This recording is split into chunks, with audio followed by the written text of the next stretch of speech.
Okay, hello everyone, welcome to today's episode. The title is We Want Where Our Attention Is. And so I've considered to speak about the human position, and of course we're 8 billion different creatures on a rock in the middle of nowhere. We're all using methodologies to survive and continue in the space-time continuum. And I feel that my model of interpretation of how we are as creatures surviving here has taken me to a position of concluding attention is the common denominator to all living. Now, when I say we want where our attention is, I want to quickly explain the title and then dive into the nature of attention. You see, I wondered about desire. Desire is something that every human at some point has to sit down and be like, what is this? Why do I desire? Or as Alan Watts very remarkably in one of his lectures, he was shouting and he's like, what do you desire? You know, as if you're a creature here. What do you desire? I noticed that where our attention is what we use to figure out the moment. That means if I was in a room and there were so many different things in that room, but my attention was to another room, I wouldn't be aware of the first room I'm in to use that information, right? It's just like talking to someone. I'm pretty sure everyone's experienced something similar. But what it is that imagine that someone is speaking to you and there is, for example, mustard on the shirt of that person, okay? Or there's some bit of food in their teeth or whatever, right? So it's as if the person, your attention goes to the food in their mouth and the person's spending so much time explaining things, but it's as if you're not hearing it. So you see, it's as if this is what we have not been trained as human beings to study. And that is our own attention, our own self, where the world is beginning and where the world shall end. When it comes to the nature of attention, I have considered it that attention appears as a moment. We cannot lie. Every person, every child, before learning anything is in the unknown. We start from the unknown. So therefore, attention appears as an unknown watcher, and what is known in the moment is the content. Now, the model I'm using, you can say this is Mr.Within's model of diving into the attention, whatever you like to do. So the attention divides into two components, a self and a world, and each from each position, starting position. That means causally, our mind is how we are a self before the world, our body is how we are the world before a self. Now I noticed something, that there is a massive information explosion and war going on.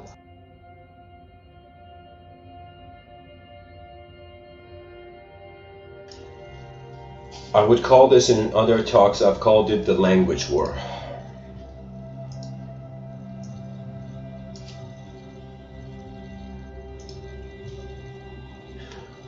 This war is between ideas that require a body to live and bodies that require ideas to live. If the idea overpowers the attention of the being cannot move. The idea is their commander. But if they were to ask, before any idea commands me, before any language shapes me, what command is energy working under?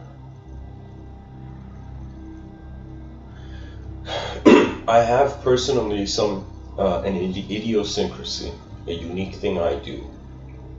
And in various moments when it's come to health, when it's come to the state of my mind, when it's come to disturbance and interference of something with the outer realms, with my inner realms, or something from my inner realms with my outer realms, you know, a person driving and suddenly hearing news on the phone that, you know, something intense has happened somewhere in the world, You know, the person is not gonna, it changes the person. The information, the non-local possibility of reality somewhere else affects the current reality we're in. Language needs an occupant. This is the nature of communication. When a person communicates, they are throwing energy out. Right now, as I'm speaking, my energy is going outwards. I can even feel it from within, it's going out. Now,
attention is how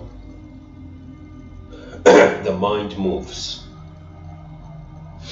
And the phenomenal thing is, the mind is moving to something that human beings cannot see, but it's also moving to something they can see. Right now, my body is in the space of my mind. My mind is in the space of unknown universal intelligence. If there is a tiny possibility that we are antennas, that the brain is an antenna, it could mean that consciousness is a signal from elsewhere. It could be that the body is the earth and there has never been any body. There has only been earth. And so what has been using the earth as hardware? You know, imagine the earth as hardware and imagine the software for the human biological creature is being considered to be starting inside the hardware, as if like we're kind of like I'm just saying this, but we're like a biological computer that suddenly after the hardware was made, the software was automatically in it, right? You look at children that we have, even children of other species like animals, okay? You look at, for example, a baby deer or a baby gazelle or something. Like that deer is born knowing how to run, knowing how to walk, having access to the memory of the genetical content, right? So the deer is born, the mother doesn't have to teach the deer how to run, the deer knows how to run. But when the human being is born, we have to teach the human being how to walk, we have to teach the human how to speak. But when it comes to instinctual senses, in regards to, I remember seeing this video, it was such a ridiculous video, it kind of made me feel a little bit bad. But there was this little kid, like imagine this, it was like this compilation video on YouTube of funny moments, and it showed this kid who the parents give the kid like, what's the word for it? That kind of like evolved form of a dandelion, and the ones the kind of flower that you blow and like the I forget the term, but the parts of it fly into the air. So so this kid is given by the parents like a kind of fluffy dandelion or whatever.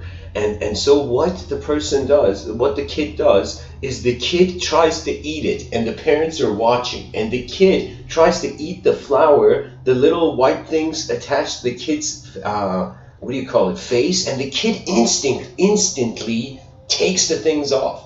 right from his face, as if the kid didn't have to be taught how to move an object from its face. It had some sort of self-feedback, you know.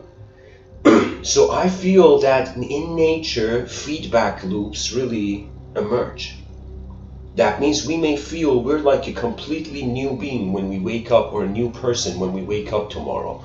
Do you know? But it could be that it's so many patterns that are repeating that the intelligence has to treat those patterns as no longer patterns to be able to see new patterns.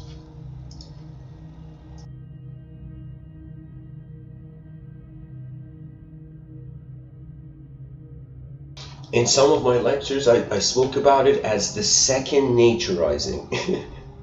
So, for example, when a person writes every day, let's say if you were to write a sentence every day, after like years, okay, it would be second nature. You don't have to think about the pen in your hand. You don't have to think about how you're holding the pen in your hand. You don't have to think about how the pen moves on the paper. You don't have to think about your handwriting. You don't have to think even about if you write enough, and you even practice writing at night in complete pitch black darkness. You practice writing.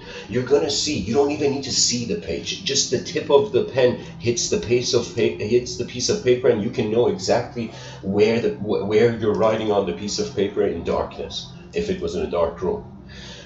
So I'm saying that once it's as if there's this process of repetition, and there's this process of things becoming second nature all the time, and there being new patterns that then become second nature. And so we are a conscious being, that through our conscious individualism, it's like our being a conscious human being on the planet is like a person focusing on their handwriting.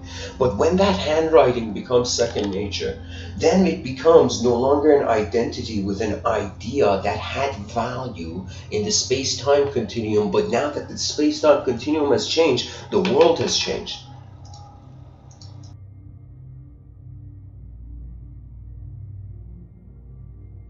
I would say a great error in human thought is that the world changes quicker than it changes inside our minds to ourselves. And those who realize this, they become free from suffering. Those who don't, they suffer. They're like, why mind? You know, I expected your performance by now. You know, and the mind's like, you can't see me yet. I am always performing. You see, there's this theory on greatness that has to be something that you kind of gain it, you build up to it. And then there's this view that greatness was there. There just needed to be a user for the greatness. Greatness is a user interface. And its potential is there. Once the user emerges in the conscious moment, that's really where attention becomes interesting. So I am saying we're creatures of unknown attention before we are creatures of known thought and known object. Before we're known objects and subjects, we are the unknown. And those who fear it, they forget where their eyes are looking from.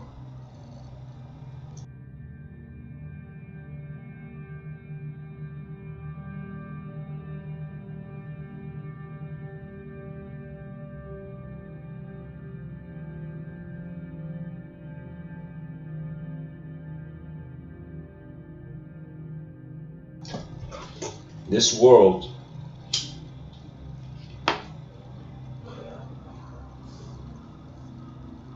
has an objective side to the coin and a subjective side of the coin. Right now, my intelligence is based on how, as a subject, or how subjects in this presence of attention as the whole moment of being, like how the subjects are moving. You know what it is? Like, honestly, I'll say, as I'm speaking right now, let me tell you, imagine there was someone, it's literally equivalent to reality taking place inside the person.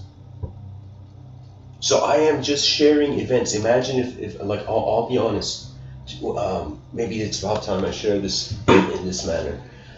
In these talks, all that I do normally is once the title comes, I see a vision in the title. I see an event. Because I see an event, there is an endless ability to extract verb and nouns from a living picture, even though it is subtle, even though it's in the subtler planes of the person. So what I'm saying is, there has never been, I mean, this is too intense, but I'll say it this way. Speech is a hoax, or it's an effect of a relationship between dimensions. We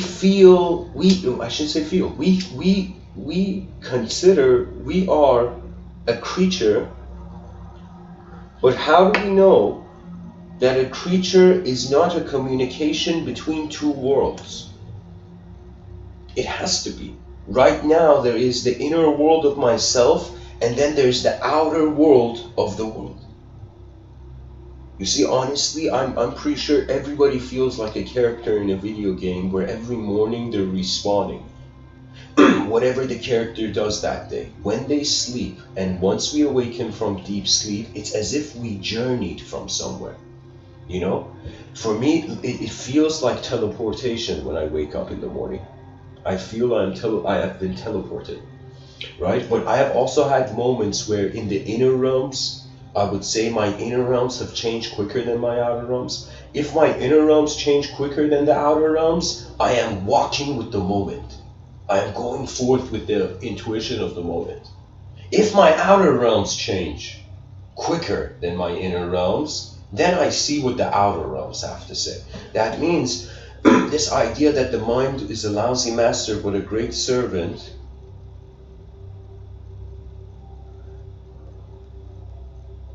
and this idea that you must serve before you can command, shared by George Baton.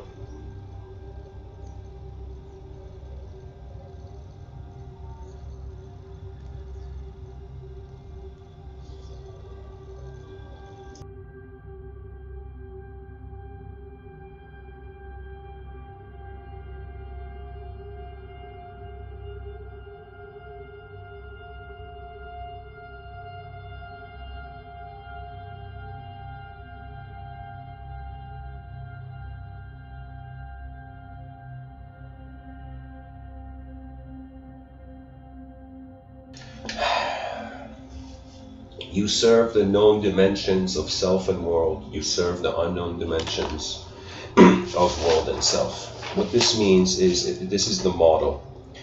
Attention, moment of attention. We start from there. This moment of attention, let's call it, let's give it two sides. This coin of attention. It has an unknown context to it, and it has a known context. Or, oh man, I could branch this out really. Okay, I'll start again. Attention. First word we have. Attention divides between concept and context. Each concept and context divides between the known and the unknown.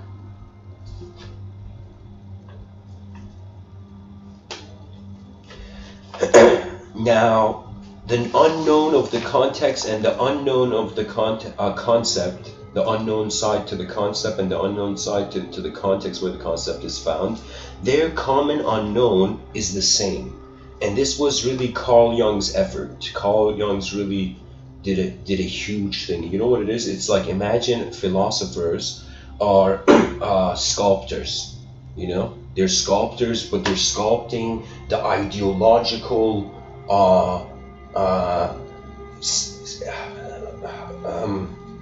statue of humanity.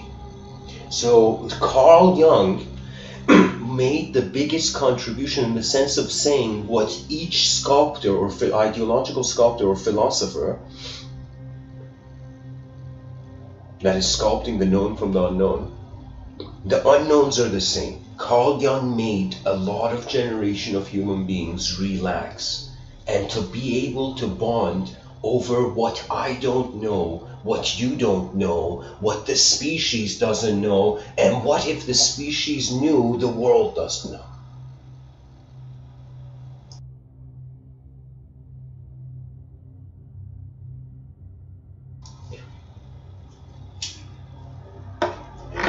So, attention, first with the filter of the concept context, then the filter of the known and the unknown applied to the concept and the context. When we come to the known and the unknown of the concept, of the moment. I'll use myself as an example. So this whole moment is a attention, presence of attention. Now I ask myself, how do I know I'm existing as a human being right now? And I see, first of all, the human being is a concept. We cannot ignore this. The human being is a concept. That's what we are for now. Our capacity of comprehending it in the outer realms. So in this moment, I have a concept, and there's a context to the moment. The concept, immediate concept, is the self. Then I ask myself, all right, I'm this concept of a self. Where is this self? I see the world. So attention is divided between self-world. Attention is divided between concept and context. Now the concept is asking, what do I know about myself and what do I not know about myself? When I ask myself to see the known variables of this moment, I know I'm biologically existing. I know I'm in the conscious waking state. I know I'm breathing, but above all, this is the mystical advancement, I have realized I know that I don't know. And it took me a while as a human being. I thought this world, we're designed here to just go and search for knowledge and capture it like Pokemon. But no, we have to become comfortable and content with the unknown. This is the ultimate. If you as a human being in a world so big are not comfortable with unknown variables of possibilities and bring your attention to that level of wilderness, then knowledge will become an artificial promise.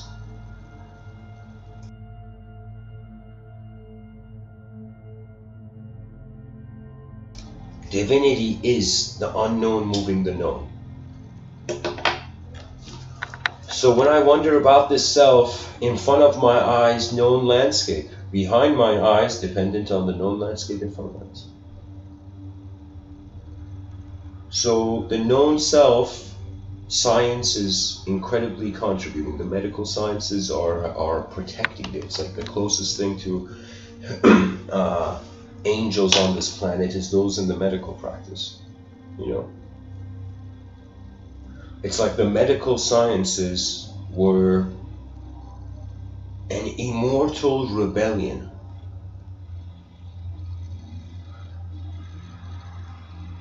It's pretty intense, but anyways. We have the known dimensions of the self and we have the unknown dimensions of the self. Now, I'm saying most people want their known and their unknown to be in sync all the time. Those people who experience Jungian synchronicities, right? That's kind of you being it's like the life of your mind and the life of your body are walking at the same pace. Anybody who goes into that state, everything becomes Jungian synchronicity. I'm telling you, it's not just random coincidence. It's a pitch, it's an energy, it's a frequency, it's like a radio channel. You go into that radio channel, everything is rhythmic. In a radio channel, imagine. So now, I'll go to the context, the world, and I ask myself, in this moment, what do I know about the world? And this is where physics and astrophysics and technology really are serving us. You know, it's as if like a general, let's evoke the idea of, sorry guys, something is off here. Just a second, quick intermission.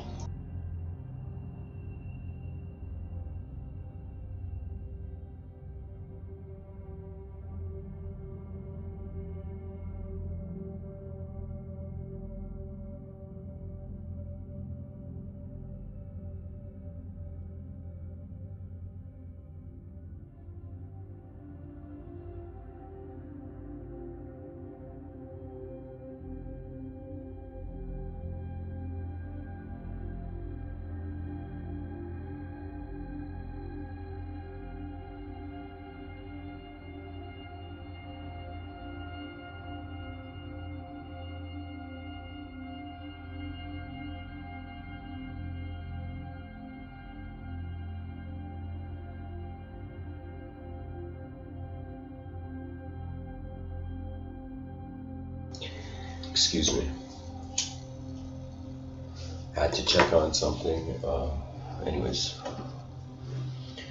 so where was I? Alright, let's evoke the archetype of Skanda, the generalissimo of the gods, you know, in Vedic thought.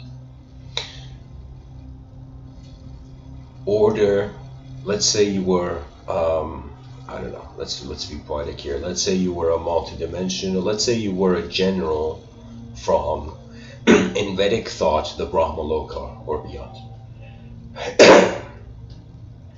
Now this general, imagine you're a general of a multidimensional reality. Now imagine you suddenly find yourself in one dimension. You suddenly find yourself in one world.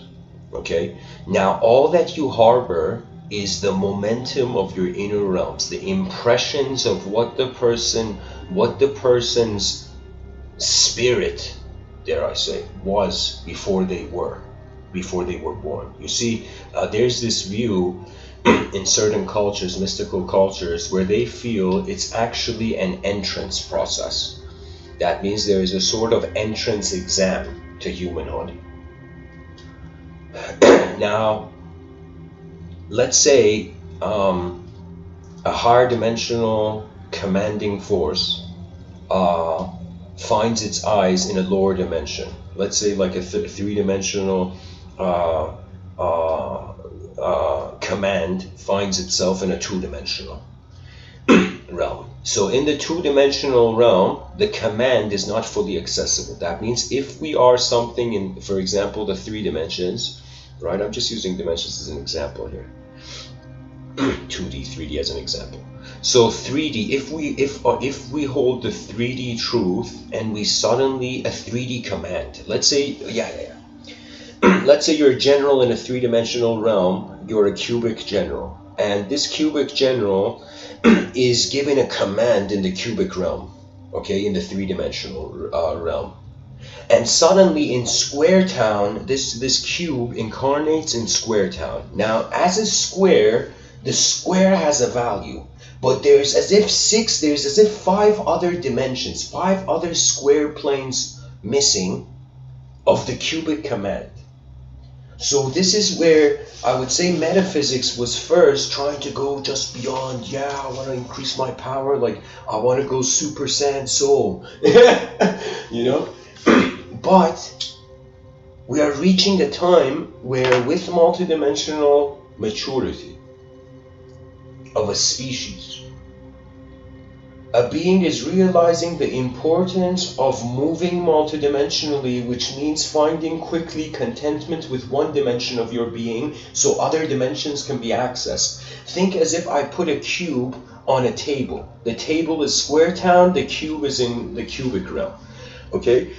Now this cube is on the table, so what can the square do? What can a square do to realize it's a cube? It has no other choice but to realize that at the edges, at the lines of its life, the lines that contain its life also contain or are part of the higher dimension. The soul is a cube. The mind is a square. And the body is every dot in the moment, which becomes a line.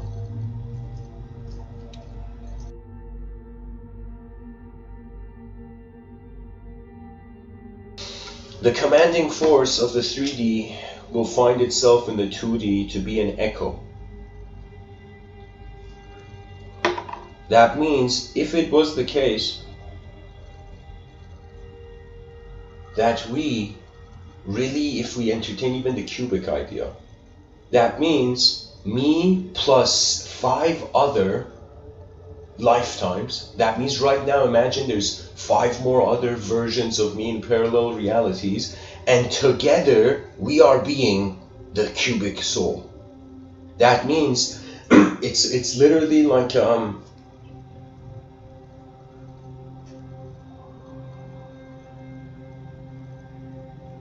we are in the cube of dualism, and the cube of dualism, its owner knows that it is not its owner.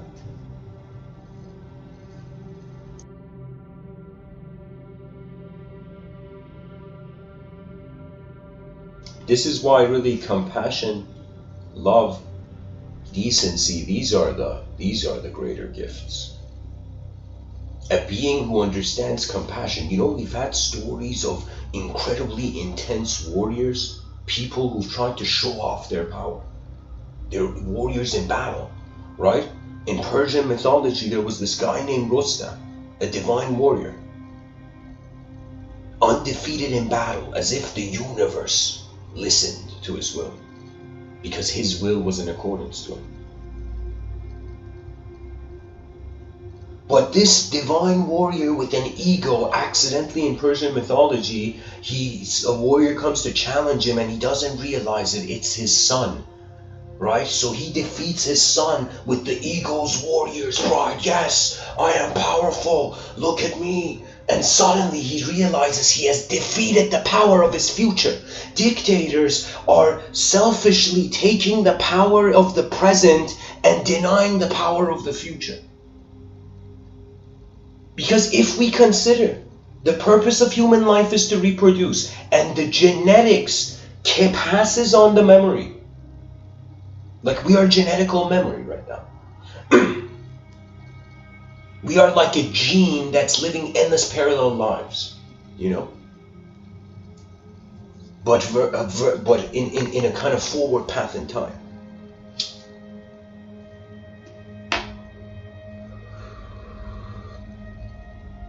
Can you imagine every person you have spoken to, you have imprinted code on how their genetics moves? That's the nature of the world.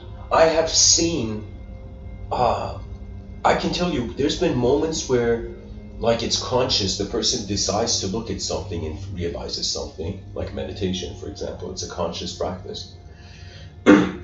But there's moments when the person is not looking for truth, yet truth is looking at them. You know, I feel that if we human beings, if there is the possibility of the interdimensionally ascended, the higher dimensions even, whether it's interdimensional, the different types of multidimensionality there can be, if the cake is cut into pieces or if there's different cakes. Regardless, only the fearless can be multidimensional. Those who fear the voice of one dimension has been too loud. Our species requires to stop fighting with itself, to stop fighting with its world, to stop fighting. Why? Because now, advancements to the mind's life of the human being require to be made. It is not enough to be a body anymore. Your mind should shout in this world before it leaves. And that shout is not rage. It's not anger. You see, there's anger, the easiest way to handle it is to not let it leak into your outer realms. Anybody who ever gets angry, I'm telling you, if you care to remember yourself as an advanced communicator, the discrimination of what leaves the mouth of the person and what expression it amplifies, it is decided from within. That means we start off from first person biological sensory view, right? But this biological sensory view, it's as if memory and here's the thing, when we look at the past in the inner realms, that's memory. When we look at the future in the inner realms, that's imagination. It's all implementing the power. Right now, speech is a power.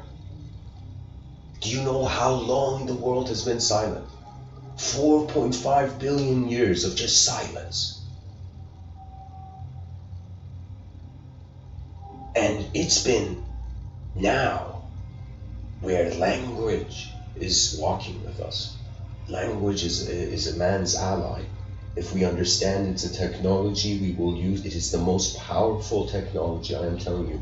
It is the technology that nature uses to program a creature beyond itself.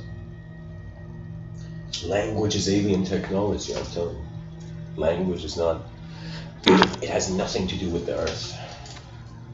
Because it is creating the earth beyond the earth in a cellular way.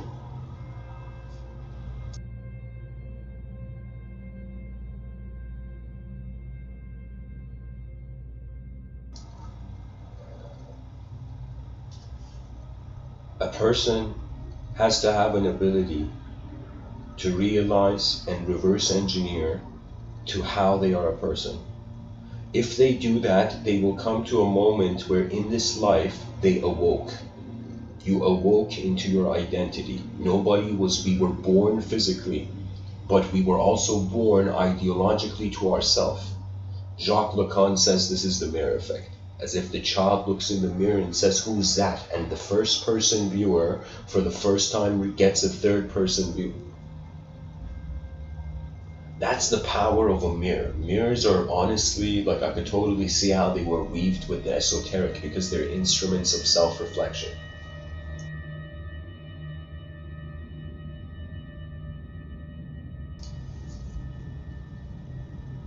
Attention is the soul. I am telling you, we are like winds of fields of intelligence that are moving like winds.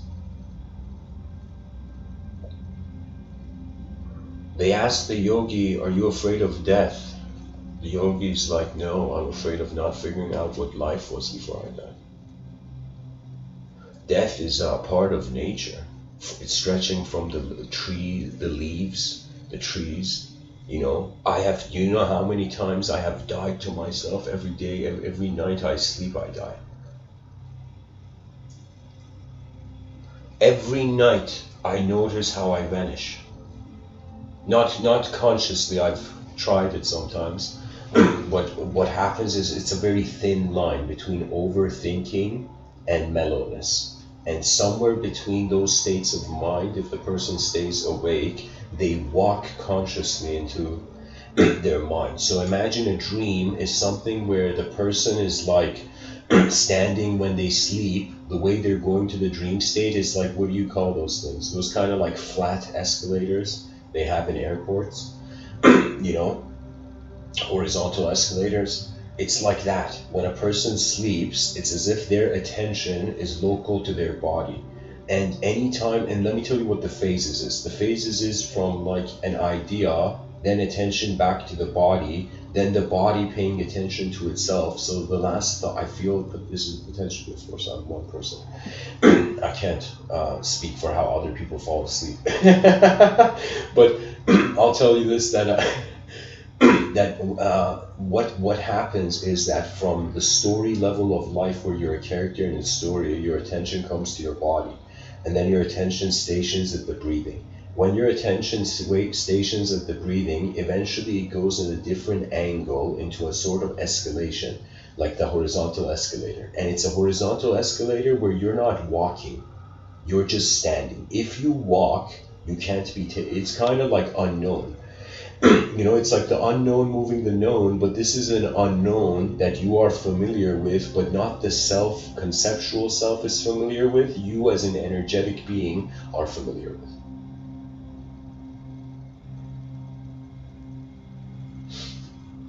Because this world, if we fear repetition, we fear cyclical navigation. There is something strange in this world where some forces do try to take. Everything is a give and take when it comes to calculation, honestly. It's just points of reference, dots of reference, and we're connecting these lines in every moment in accordance to what is the realism of the event we're in. I would say knowledge is like a backpack with supplies in it. You don't need it. You don't need knowledge if you're experientially moving in the unknown. You need knowledge when you need to take shape. So I would say language is how we how our minds shapeshift to each other or to themselves. Language is a shape-shifting technology. That's why they called it magic. And people are afraid of the idea of magic because they have seen too many movies. Magic is attention's positioning. You can say if the person, I'll tell you the story. So people in the chat section can write how magical the story was to them.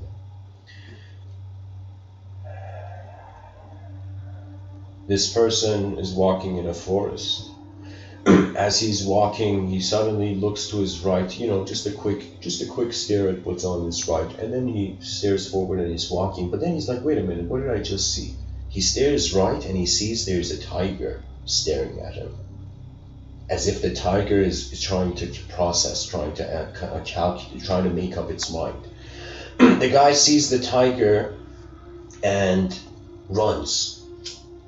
The guy's like, holy shit, this is probably what we need to do. It's like, okay, what's tiger, you know, surviving against the tiger protocol? Okay, tigers can climb trees, run. You know, the person runs. The person runs from the tiger, comes to the edge of a cliff, sees that there's the vines of a tree going down. He's like, thank God I'm a more advanced species, I can figure this out. The guy climbs down the vines of the tree and the tiger is above the cliff growling. And the guy somehow positioned his feet into the roots of the tree and his hands, so it's like he could totally like wait it out, you know, like a kind of net wall where in the military they have to climb. Or something like. So he's held on the vines and he suddenly sees these two mice. These two mice appear, black and white, and they start chewing the vines as if the mice are like, what is this, buddy? Get out of our home. You know? And the person's like, no way, you telling me all the animals in this world are like trying to the guys are like this, the person's like, okay, let me get back to this. The person's holding on to the vines, a black and white mouse are chewing the vines. The person's like, okay, this is payback for all the lab experiments that our species did against the mice. The person's there, and suddenly he notices he's gonna fall to his exit out of existence. In that moment, he feels hopeless. He feels it was meaningless. He feels maybe he has gotten lost in the forbidden. Suddenly in that moment, the treasure of eons appears. He notices this strawberry. He just sees this epic strawberry bush by the edges of the vine, right? And it's as if a part of him is like, no way. Is this fate bringing me here?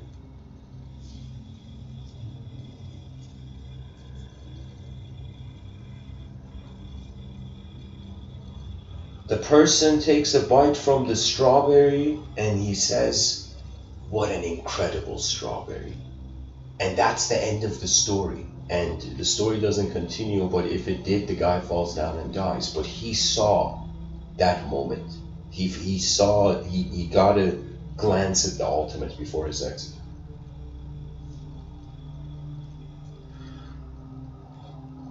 Now, what does that mean? The person's attention was on the tiger, suffering. The person's attention was on the vines, suffering.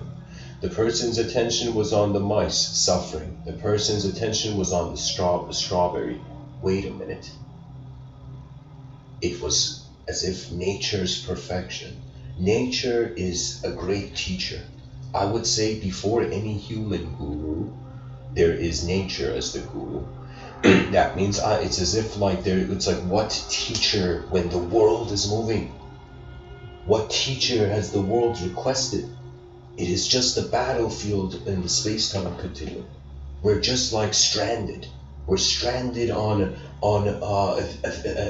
we're stranded in the space-time continuum. We are like in a well, especially after Albert Einstein put a dash between space and time. It's as if we are at the end of a spiraling tunnel. Well,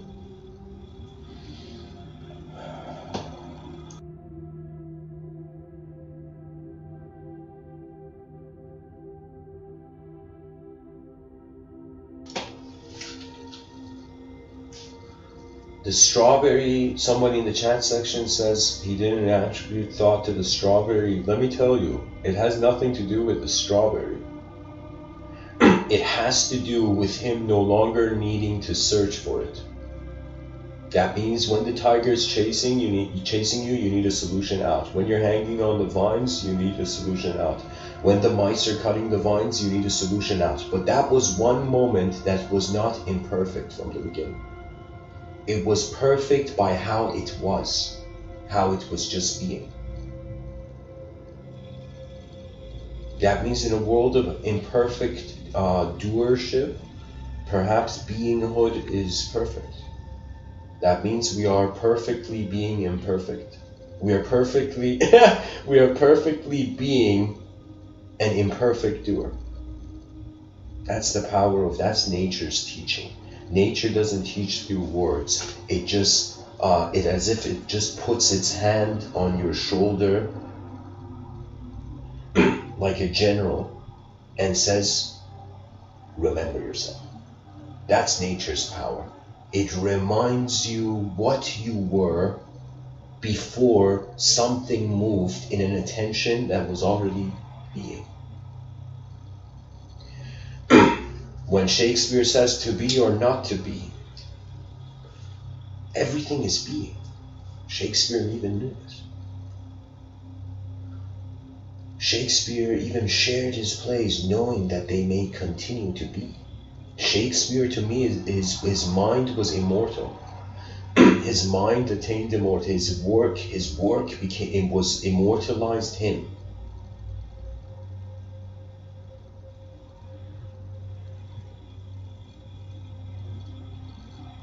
You know, I don't know if people have ever been disgusted with themselves. Not morally disgusted. Morally being disgusted means, oh man, I could have done the right thing, I did the wrong thing, I'm disgusted with myself. I don't mean that kind of disgust. I mean the disgust of not regretting the past because it's over. Those inner events simulations took place and ended. It's about the potential. The only sin our species can make is to not see what it is now. That means if you're a great violinist and you feel it's a sin to pick up the violin, it's like, what greater sin? You see, it's like everybody brings something, right? It's as if, why are the pieces on the chessboard? To be moved. Why do 8 billion human beings exist? To rise. You see, our bodies cannot fly, but our minds can become the sky. Do not fear your intelligence. I will tell you, the smartest people on the planet are those who don't know who they are. I am telling you, if you are content with the unknown variables, the known variables won't possess you. But anybody not content with the unknown, and you know what that means? That means it's the joy of life. I'm telling you, to hear it from someone who, I wanted to be a soccer player. I wanted to be like a, egotistical soccer player when I was young, right? I wanted just glory of just, kicking a soccer ball, being healthy and rich, right? But life is so fascinating, where it's as if some things that the person in their past thought was their purpose, in the future they will realize was the training for their purpose.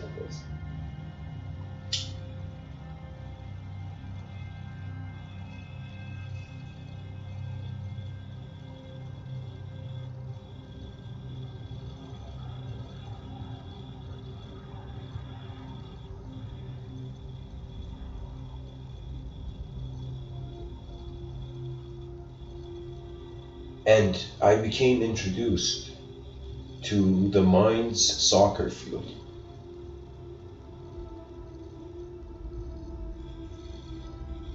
Honestly,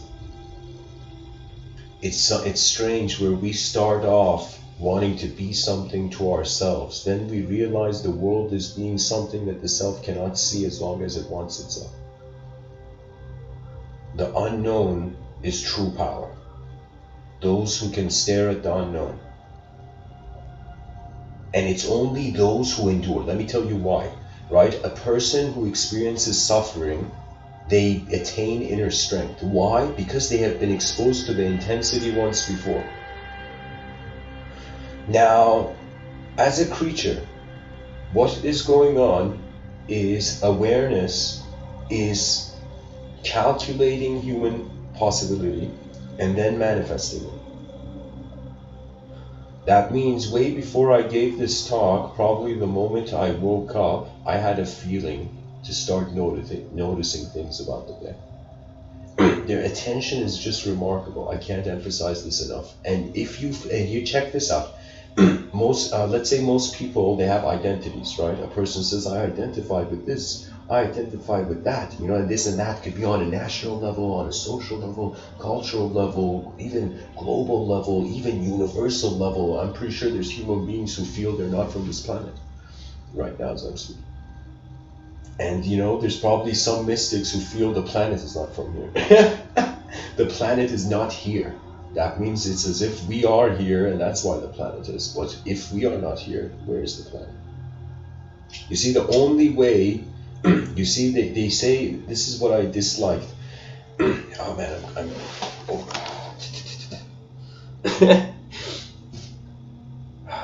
it's an anime TSK moment.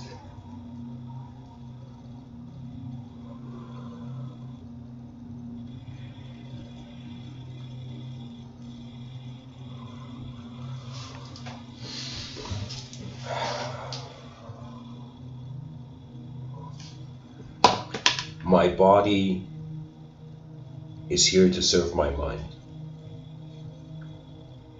So the body by the mind is considered to be able to maintain itself. That means the heart is like a general, and you are like, let's say you are the, okay, how do I detach ego from this? Your heart is a commanding officer.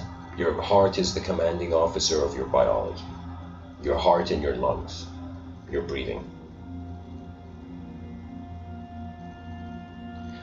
That means a biological point of relationship. Your attention is always aware of your biological existence, not dismissing it, not trying to say that because I'm a soul, I don't like nothing. It doesn't matter what happens to the body. It's like there's something where the biology is a commanding officer. You must listen to the reports and feedback of this commanding officer. The other commanding officer is the ego. And this commanding officer, in this modern time, people have misunderstood wisdom to mean to fight the ego. The ego is the source of suffering. The ego is evil. No, the ego is a vehicle. And if you think you're the vehicle, there's nothing more evil than that. It's as if you have forgot you're a user of the technology, not the technology itself. Cruelty in this world is only one word: blindness. And when I say blindness, I should say ignorance. When I say, I'm using it through the connotation of ignorance. That's magic. Magic is ignorance. Literally, you don't have ignorance. Oh my God! Look at this world. Look at the amount of greatness that was already imbued in it. It's as if man comes prepared. So does Earth. The Earth knows what it's doing, even if we don't. For me, it's as if I find myself to be just a servant of life force. That's it. What else can we be? We are movement in disguise as language. We are language in disguise of a hidden mind. We are the hidden mind in disguise of the unhidden soul.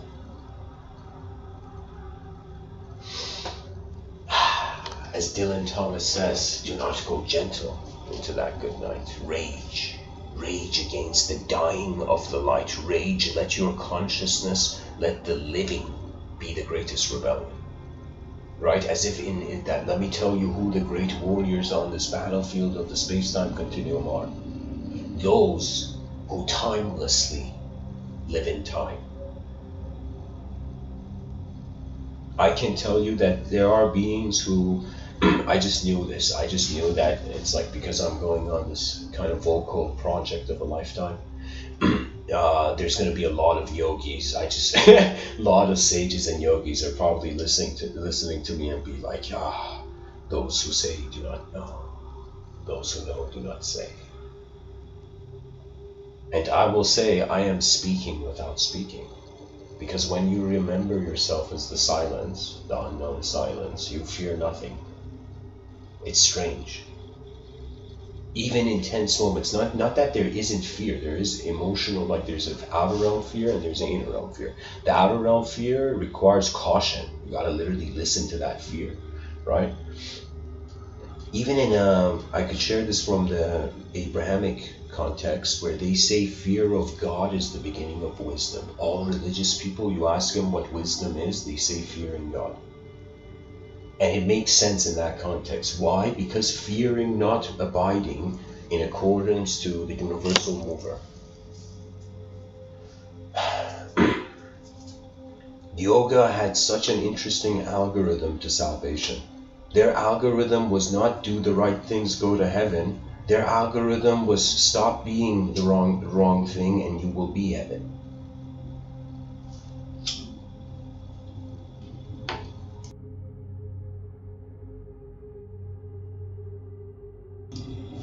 As Shri Nisargadatta Maharaj says, you don't need to try to understand. Just don't misunderstand. You know, that means you don't have to try to be some avatar of your own inner realms.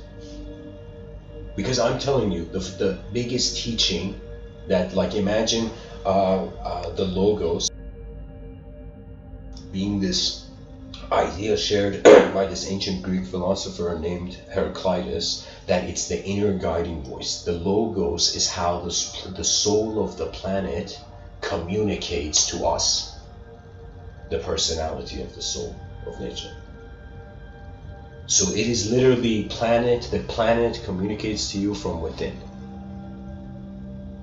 as you know. Beyond the synchronicity stage, you know what happens after those people who are still synchronicities? Let me tell you where that synchronicity is trying to take you. That synchronicity is trying to take you to the presence of a whole moment watching itself happening. It's another way of saying where the yogi would suddenly attain or remember the eyes that could never close. Therefore, you become wakefulness. It's like right now we are in the conscious waking stage. You become the waking. It doesn't matter if you're conscious or unconscious anymore. It's like it's all reaching a point where the person's like, no way. Just like the body happens, the universe is happening. And karma is like the white blood cells, you know? That means the judgment that you even find in the Abrahamic lens. This is the white blood cells are attacking the wound of misalignment. You see, it's like knowledge is it's like surfing, right? It's like it doesn't matter how much you read and theorize about the surfboard. Every wave is different, and that is true wisdom. You do not forget the wilderness of the world. But I will tell you, how many teachers in the educational system, they are in fantasy land.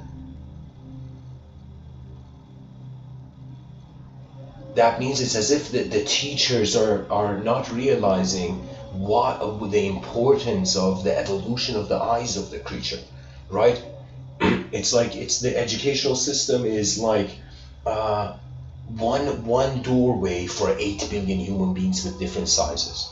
You know, it's like impossible. Everybody has a different DNA. The educational system should become a massive participation in a grand exploration. It should be like the Night's Watch, where we are at the edge of the vision of the species, you know? You know, so it's as if, can you imagine in the future where it's as if it's just an effort. It's a global effort. That means from the youngest age in the future, I see this perhaps being implemented, maybe let's say properly 200 years from now. No, 200 years it wouldn't be. It would be cyber. I would say, let's say I see this maybe happening 30 years from now, where suddenly 30, 50 years, we'll give it that time, the educational system is going to be like, oh my God, that all teachers are students of higher worlds. That means either we have to decide everybody is a teacher, or we have to decide everybody is a student. We can't have teachers and students because of a multidimensional reality, right? So the educational system needs to start telling a new story. What would the ethos of the future educational system be? It would just be global problems. Isn't it hilarious? We say children have the most vivid imagination when they're young, right? Because they haven't been exposed to too much programming and structuring of the outer realm to them, right? So I feel there should only be pretty much global problems should be given at a young age. Children at the youngest age, the teacher should be, how do we get rid of poverty, children? And the children suddenly start coming up with their unique imagination examples, right? It's like there was this thing where it said, there was this quote, I don't know who said it. The person said, it's like, I don't know, I just remember that the imagery the quote painted was, fools are full of confidence and the wise are full of doubt when it comes to the outer realms. Now I will tell you, it's as if like children at a young age we have greater imagination, but we don't implement that global we don't implement the child's unique imagination to a global context, right? Every nation is just teaching their own thing. It's ridiculous. What is this? You know, eventually a global humanity will arise. Those people who are truly global, it's as if they are, you see their compassion to all nations. Those people who are universal, you see their compassion to all possibilities of phenomena. So right now, our species is so immature that it's at the level of discriminating of how it looks on the outside. We're still playing games with color and shape and class and spectrum. We haven't reached a point where it's going to be like, okay, we are moments of unknown attention. We are unknown minds navigating in known landscapes of body and world. And so we haven't realized we're unknown yet. If we realize the unknown is okay, this is, I would say, the gem of the moment, where you realize the unknown is unknown. No greater teaching. No greater teacher.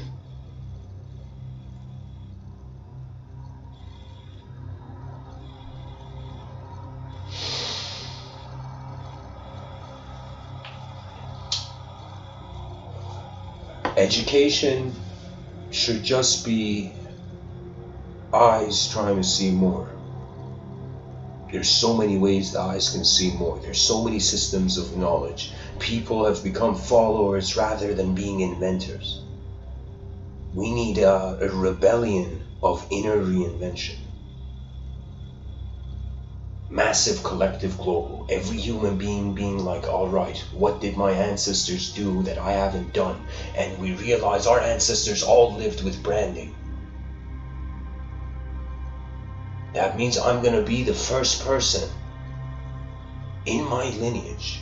And I don't know, maybe I have the hidden eyes of my ancestors got to these rooms. But it's now time to live as a universal being. That means even beyond global. If we attempt to be global, we stay on the national. If we attempt to be universal, we become global instantly. If we care to solve universal mysteries,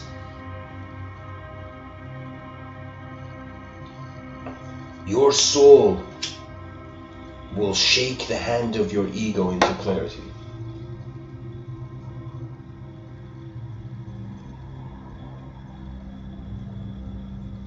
This species has been disturbed by language long enough. Whoever you are, live in a way no one ever knows.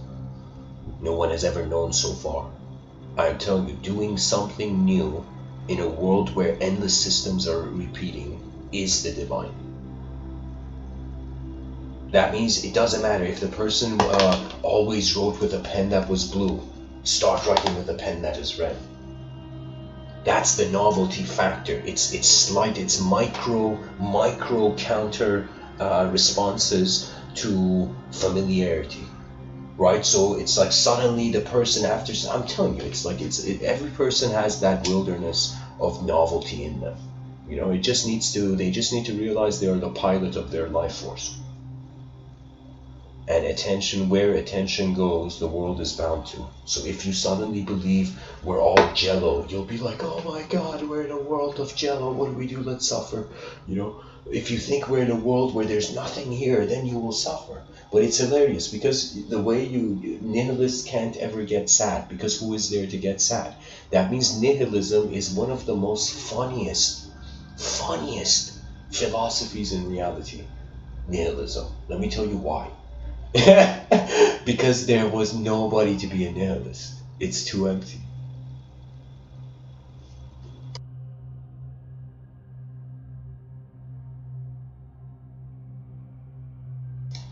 So it's like the person having desires. Let's say a person has desires, a list of desires. Then the person writes down this list of desires and they're like, okay.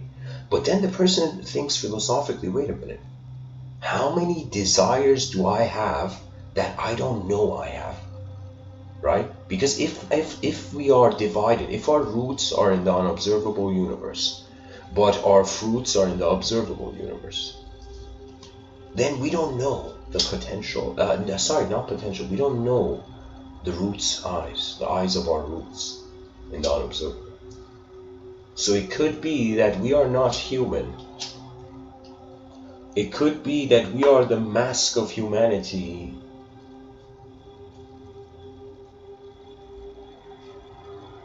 on the untouchably transcendent.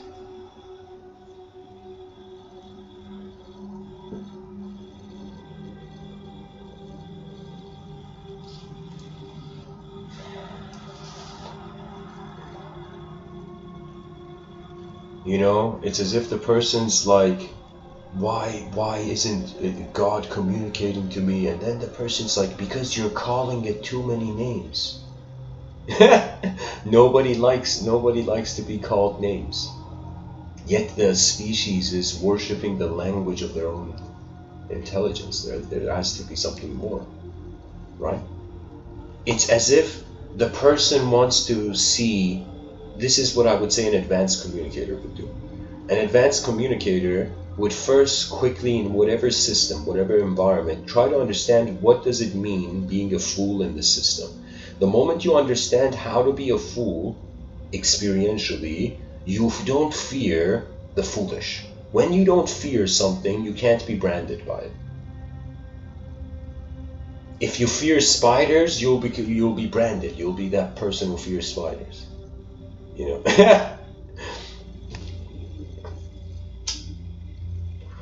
Wake up from the linguistic slumber of the species. We are gods disguised in gods. we are languages. I don't want to say it's mutating, because language, I have a love and hate relationship with it.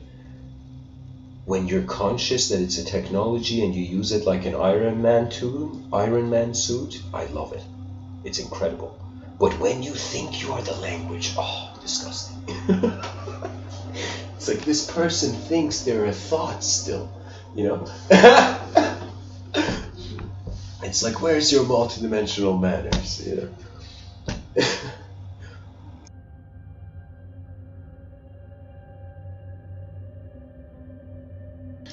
I want to share a story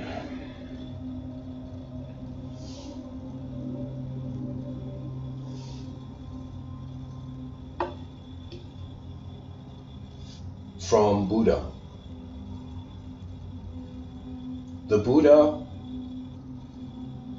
born as an emperor's son, blind to the intense realities of the outer realms. He steps out of his palace of illusion and suddenly notices there is suffering, there is illness, there is death, there is change. He suddenly realizes it's as if we are endlessly transforming. And this is suffering. Like some moments of transformation, they're pleasant. Some moments of transformation, they're suffering in it, right? So if we're endlessly transforming because of the nature of the world changing, we are suffering. And Buddha tried many paths, and what I wanted to share really was his route to his ascetic route. So Buddha was born at a time where spirituality had evolved to, it's like the ego didn't exist yet. I would say the idea of the ego, in the sense that we're relating to it now, as advanced as people in the modern time, but it was the idea of just Brahmanism, and Brahmanism was ritualism. So what it means is that the Buddha went to see what is the strategy towards this inevitable suffering that all creatures go through.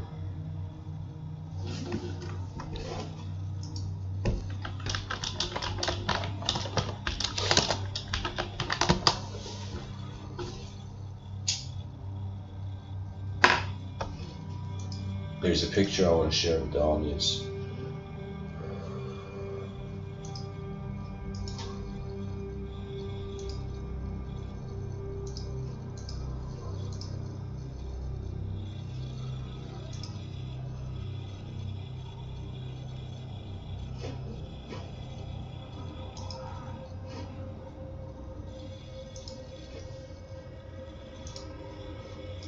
There we go.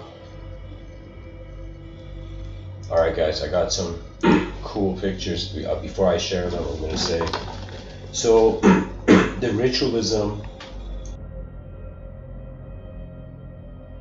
found by the Brahmins made Buddha go devote himself to this path called asceticism.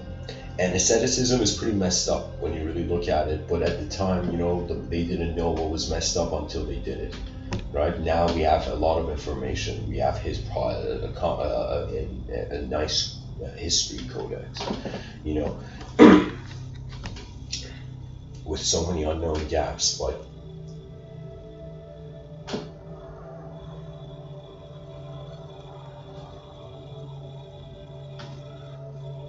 I believe there is an object in the world that can explain any philosophy.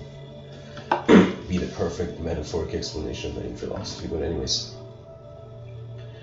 the Buddha goes into this ascetic practice, and the ascetic practice was messed up where the people were just fasting until they saw God, and it was a very tragedy, right? So we have like people in this world, unfortunately, there's situations, for example, anorexia and different ways where people, they have a complex relationship with their own body. Right? Even smokers, you can say it's like it's trying to solve a relationship with your body, you know. It's just based on how the attention moves and how there's choice. So the Buddha does this path of kind of trying to renounce normal living, like just maintaining his physiology, and as his physiology is descending, like literally his energy, his life force is reducing to himself, his body. He suddenly realizes what a mistake he has made. He realizes he's suddenly too weak to get up. Imagine fasting and meditating, like not meditating, but like just fasting in an ascetic, you know, ritualistic way, where he just became too weak to get up. As if he made a mistake. He had sat in a cave too long. And so what happens is the Buddha realizes the ascetic practice is a flaw. There's ignorance in this behavior, right? And so the moment he realizes, this is literally a story attributed to the Buddha, where a child out of nowhere, this girl with a bowl of rice comes and puts the bowl of rice in front of Buddha and leaves. As if a sort of miracle in the outer realms, as if nature was like, there's more to do.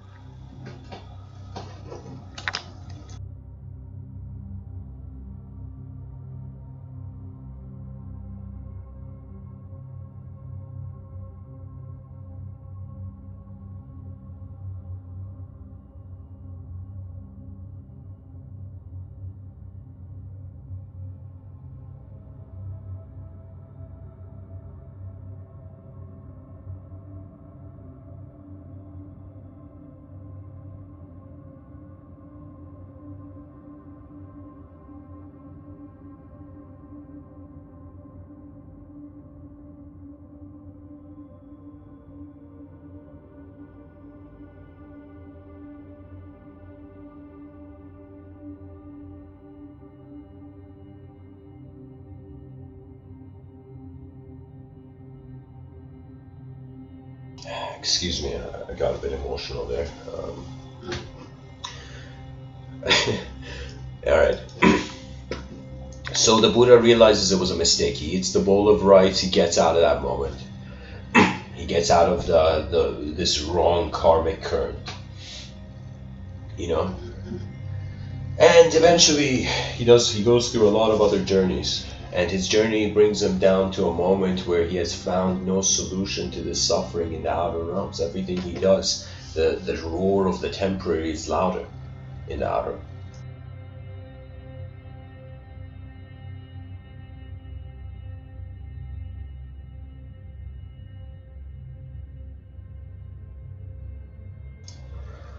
The Buddha sits down and an event takes place where he realizes himself.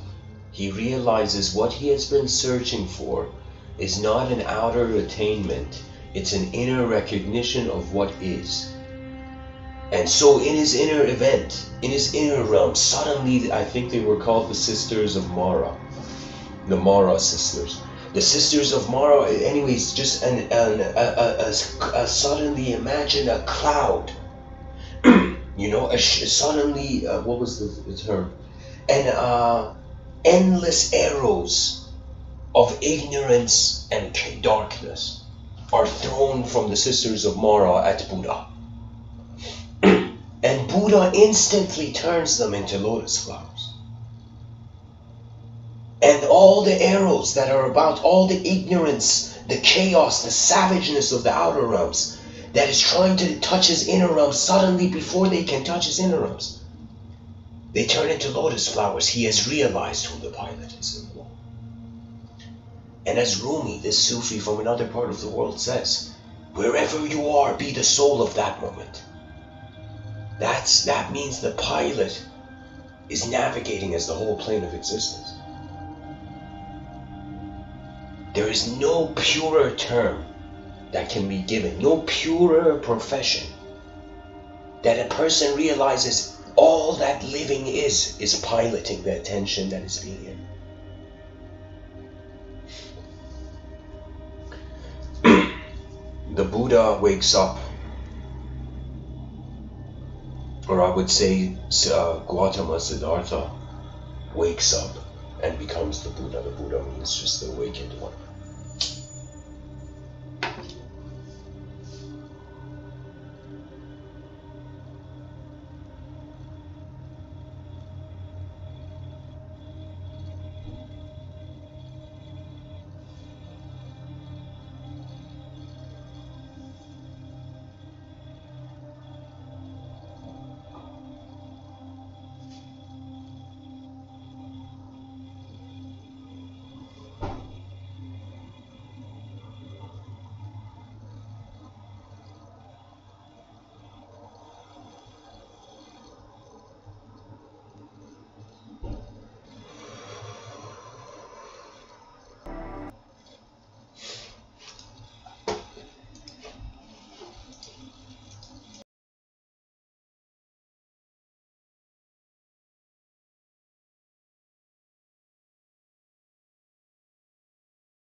Okay, so to continue, if the listeners can look at the picture I have posted,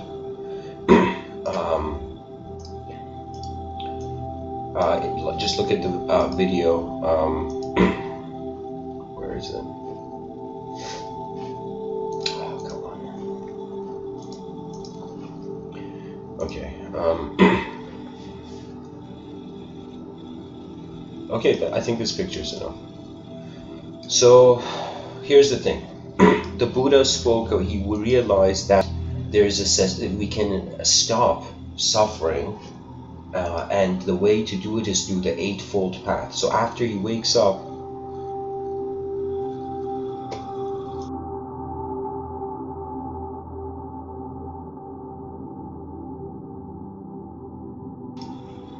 after he opens his eyes from his meditation under the tree, his friend Ananda is there. Ananda says, Buddha, what did you realize? Buddha doesn't say anything, implying that the first answer to what enlightenment was silence. And so Ananda sits beside Buddha silently, you know. And so it's as if once you find that silence, the Buddha is saying in the outer realms, the Eightfold Path is the way to realize the pilot within. He says right effort, right livelihood, right action, right speech, right intention, right view, right mindfulness, right concentration.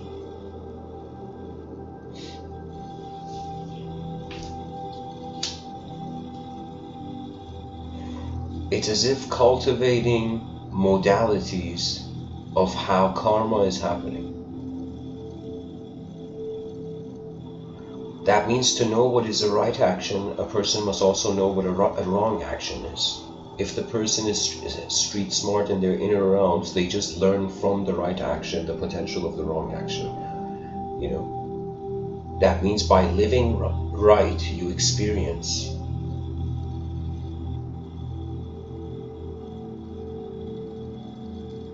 a smooth piloting.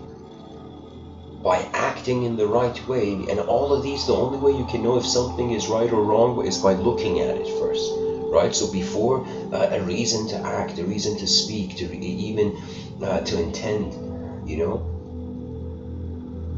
to view, a reason to have the right mind, the right concentration, right effort, it's like we gotta first know what is. That means it's like you gotta know what karma is before you want to get out of it.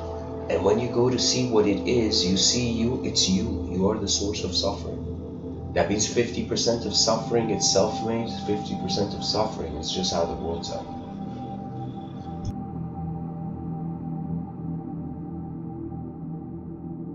So if the Eightfold Path is implemented, this cat is going to be like, okay, I don't need it on my face anymore.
So there are also the Four Noble Truths, and this is required.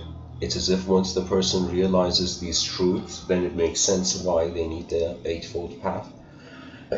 Buddha says, I'll just read it. Buddhism, called the Middle Way, begins with four truths and the path. All life is suffering.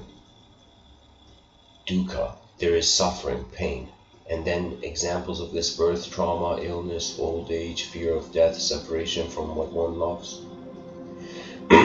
Then he says there is the cause of suffering. So first, in all life is suffering, right? So things are changing and there's all these outcomes. And Buddha is saying there is a cause to this suffering.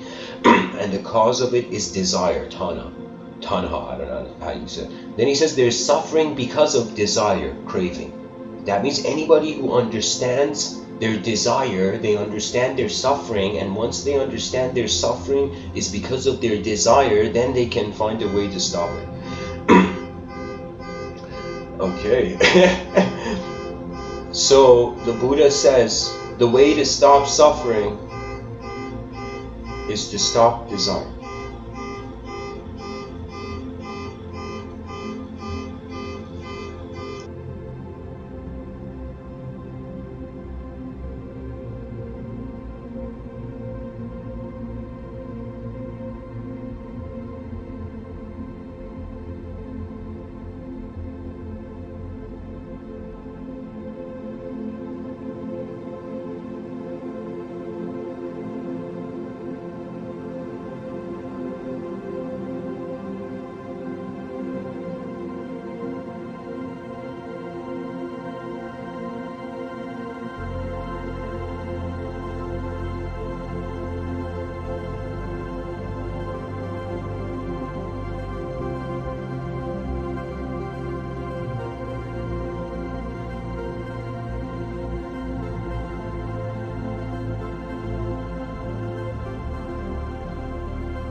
Alright guys, I don't know what to do with the sound of the car outside, so, oh wow, there we go.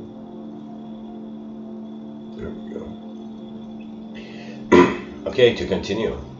The Buddha says the way to stop suffering is to stop desire. The end of suffering comes with the end of desire and detachment. So first we realized there was suffering, everything's suffering, oh my god, look at all the suffering. Then we realized the cause of suffering. Yeah, this suffering has to start from somewhere, right? So we noticed it has a cause. We noticed the cause is desire, right? Then we realized the way to stop suffering is to stop desire. And this doesn't mean the desire to eat food and be a physiological creature. This means to stop the inner events that are not in alignment with nature. Excuse me.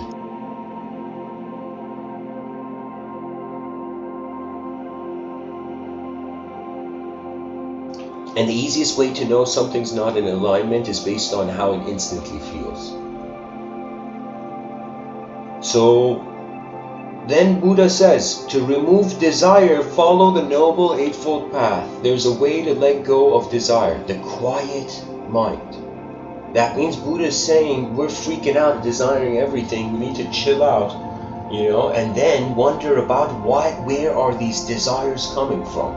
And then we'll realize it's coming from a state that has the same potential to be gentle as it's being bewildered. Like it's of course the norm is that we were animals that went from the jungle to the concrete jungle, right? So the norm, it's normal to be an animal here. It's just being human, being observant. That means we have to outgrow the desires of our instincts. And then establish an advanced civilization for multidimensional beings. That means we have feared the multidimensional too long. You go to the atheistic view and the secular view, and the view that is just caring for the empirical. And you say, hey man, there's other dimensions. It's like, hey, just like how you see different dimensions to space and time, there's different dimensions to personality, and some of those dimensions are in the unobservable universe of the inner realms, right?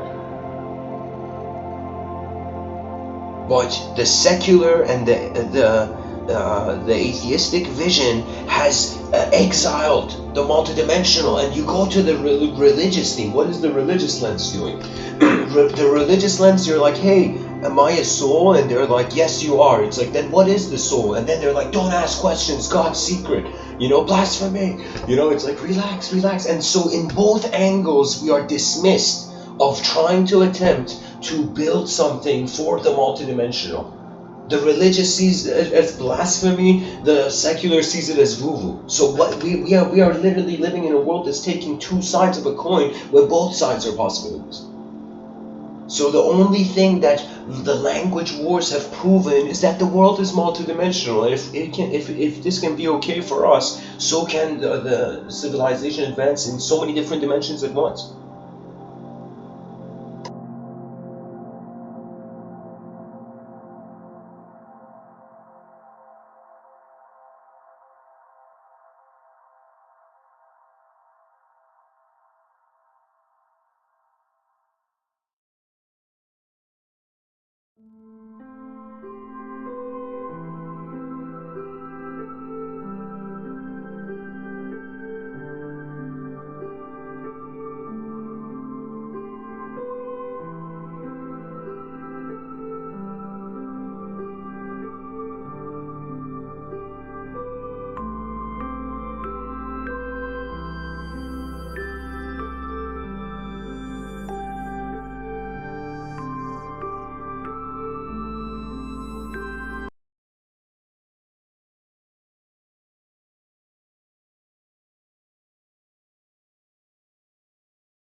to continue, so I'm back from the intermission, guys. Alright. So where can I go with this? We want where our attention is. Where our attention is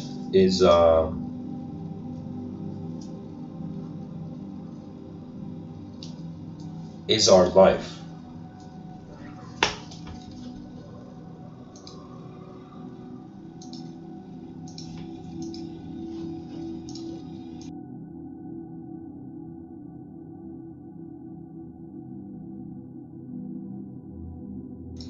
This very unique Persian mathematician named Omar Khayyam, mathematician and mystic, he said, be happy for this moment. This moment is your life.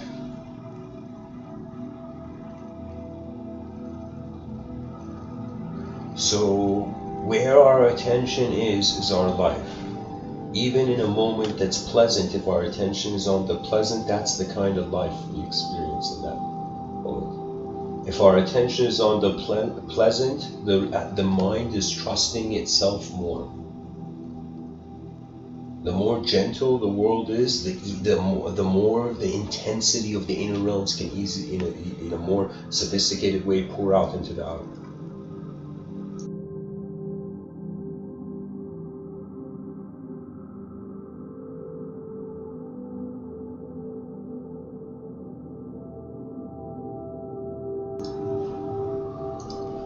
I want to read a bunch of quotes from various Buddhist teachers. The Dalai Lama, if you want others to be happy, practice compassion. If you want to be happy, practice compassion. That means it's like the person, it's not just enough being nice to others. If you truly want to advance, you require to be nice to yourself, to hold yourself in some sort of light of honor. This car is out of control. This car is getting enlightened.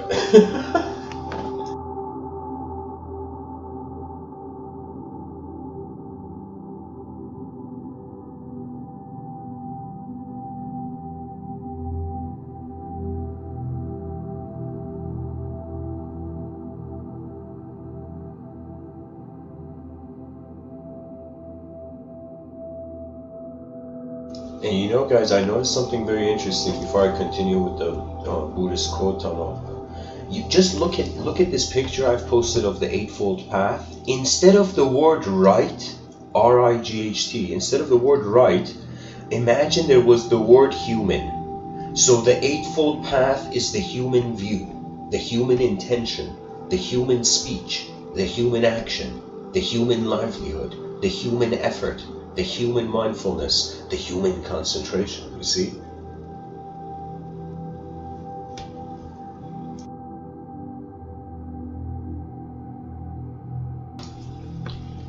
It's like, when in Rome be Roman, when on earth be human. That means I'm saying this to anybody who's entertaining metaphysics. Be human first, then whatever you like.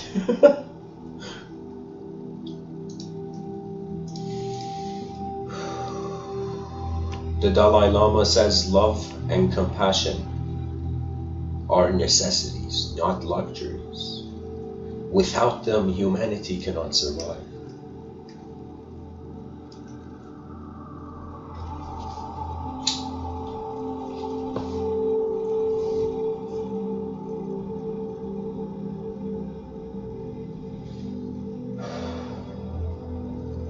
Thich Nhat Hanh says,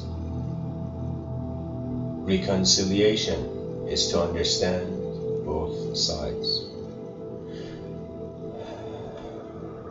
To go to one side and describe the suffering being endured by the other side, and then go to the other side and describe the suffering endured by the first side. Thich Nhat Hanh says sometimes your joy is the source of your smile, But sometimes your smile can be the source of your joy. That means sometimes the inner realms can bring joy to the outer realms, and sometimes the outer realms can bring joy to the inner. Take not, excuse me, that's not what it is.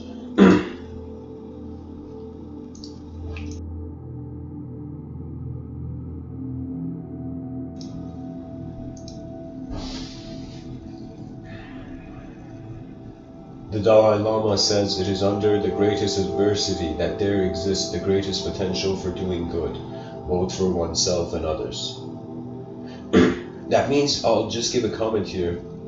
Guys, that means any person going through suffering, chaos, some sort of misery, treat that as an algorithm and wonder about the anti-suffering algorithm. Like like matter, antimatter, you know? Paul Dirac, this scientist, his work led that way.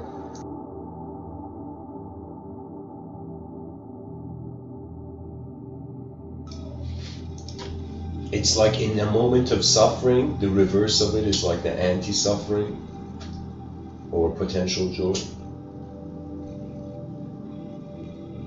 Because that's really what antimatter can imply, the potential of matter, if it wants to stay connected to the matter. To the idea of matter.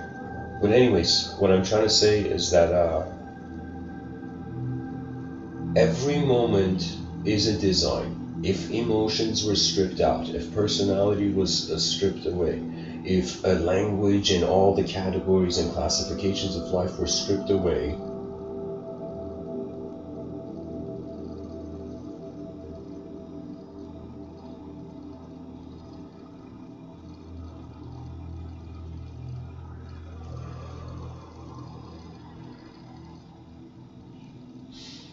it would just be pure design. And every design shows you its relationship with other. That means it's like once you notice a relationship your sense of self has with the world, you can fathom that relationship in others, how other selves can have with themselves, and that's how empathy arises. That means our mind is not just trying to be us. Our mind is trying to be everything in its moment. That includes whatever it sees. So whatever we see that we judge, we are never seeing the thing we're actually judging. We're judging our memories of how we reflect our own memories through the object back to ourself as meaning.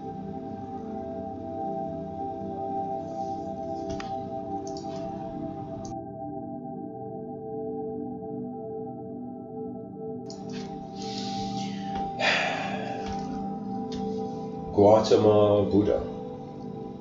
Master your words. Master your thoughts. Never allow your body to do harm. Follow these 3 roads with purity, and you will find yourself upon the one way, the way of wisdom. That means master your words. You know what that means? That means most people are not conscious. They feel it's self-expression. That means it's like a person expressing themselves. They're getting something by doing that. Just by to themselves, they're getting something by doing that, right? But when it comes to mastering your words, that means like imagine whatever you said. Okay, I remember saying to someone like this, imagine in another dimension there was a giant robot.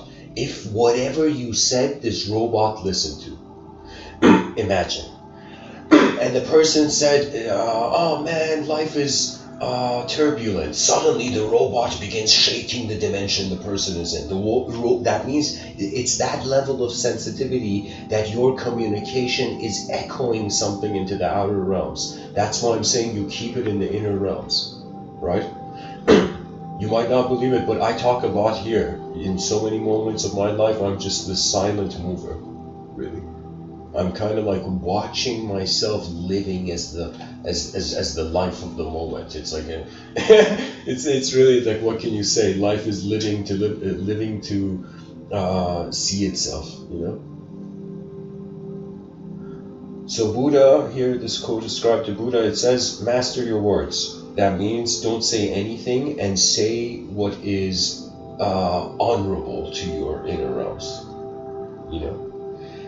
That means there is a level of honor where that honor comes from just your attitude alone, you know? It's kind of like so many people, you see it in shows, the person has a problem, goes to someone, and the other person's like, yeah, the solution is to be yourself. And the person's like, okay, thank you. And then the person's walking home and the person's like, what does that mean to be myself? Right? Or sorry, the person that says, you need to just be confident. Yeah, that was the phrase. I messed up the phrase. But I mean, let's say the person says you need to be confident. And the person's like, what does that mean? Am I not confident now? You know, like the person's freaking out. But imagine, like the implication of it is attitude. How is your attitude, just like a person steps into the room, how is your attitude emerging to yourself as a momentary witness? That's when you get to getting closer from mastering your words, where you've understood the value of silence. As Rumi says, silence is the language of God, all else is poor translation. As if truth is beyond words. And it's not that the words, extraction of meaning from the words is the message. The message is the word. Language is the mirror where we're realizing the unknown self and the unknown world in between.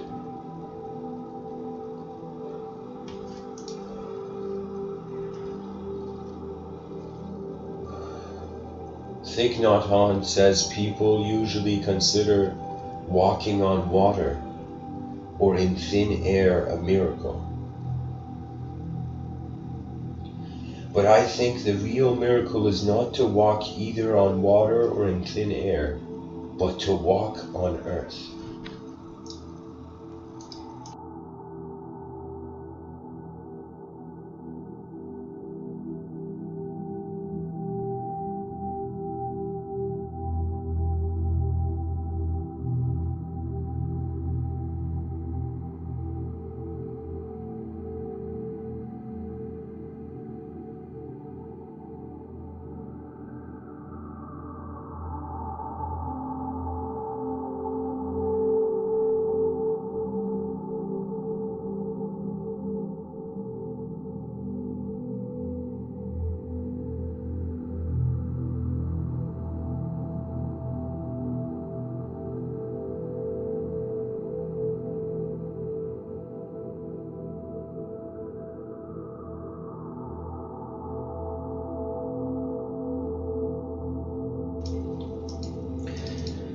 Excuse me, to continue. The real miracle is not to, but to walk on earth. Every day we're engaged in a miracle which we don't even recognize. A blue sky, white clouds, green leaves, the black, curious eyes of a child, our own two eyes, all is a miracle. Gautama Buddha says we are shaped by our thoughts, we become what we think. When the mind is pure, joy flows like a shadow that never leaves. What it means is joy is simultaneous with the pure mind.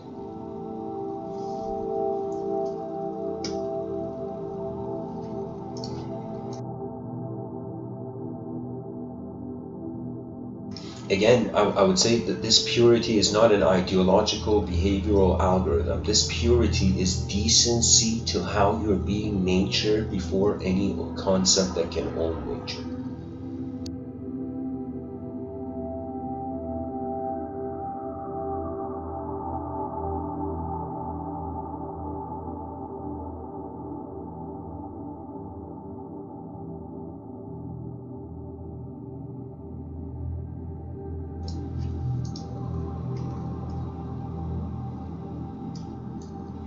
The Dalai Lama says, be kind whenever possible. It is always possible. Honestly, if like kindness could make a person rich, everybody would be kind. Can you imagine? Right now, cruelty is making money, it seems.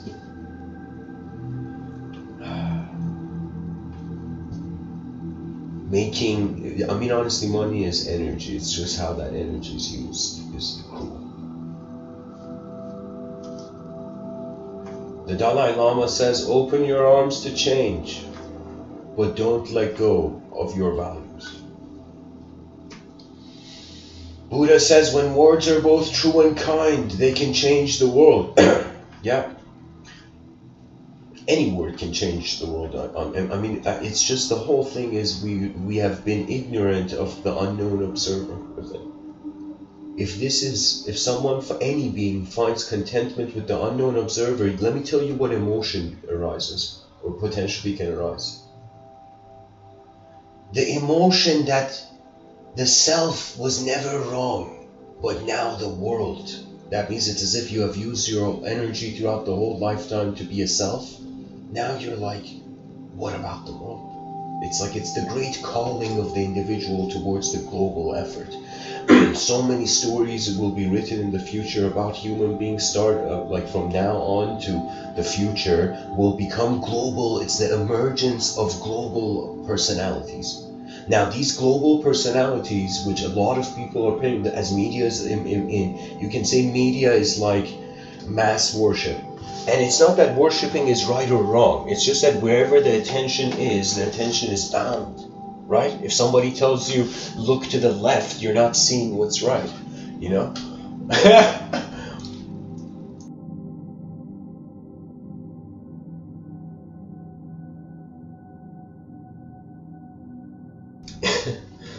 Anyways, guys, to continue. Thich Nhat Hanh says, if our love is only a will to possess, it is not love.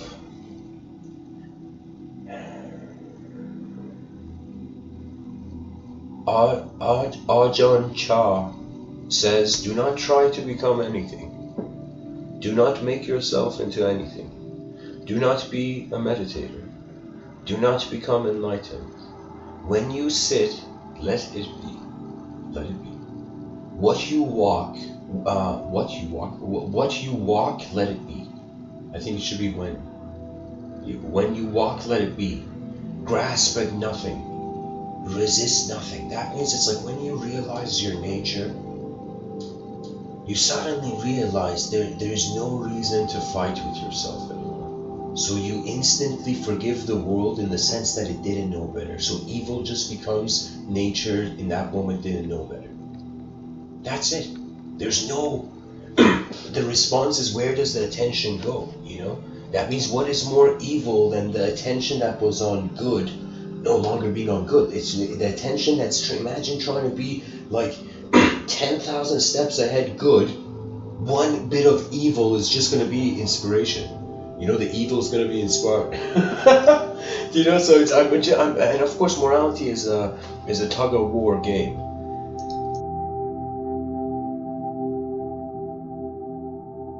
Because at the end of the day, we're all human beings. That's the truth of nature. We're just creatures attempting livelihood. Now, if we intend it well, then nature's like, this person understands how to walk.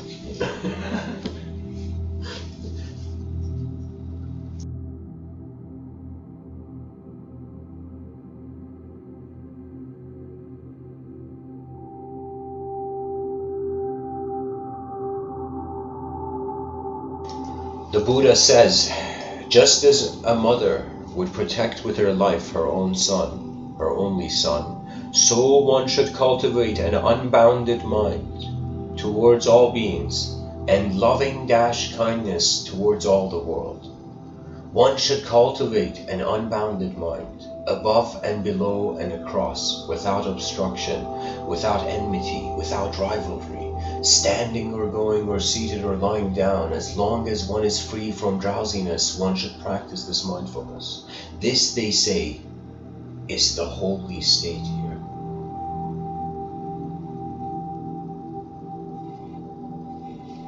That means it's as if the advanced communicators of a future advanced civilization, let us say,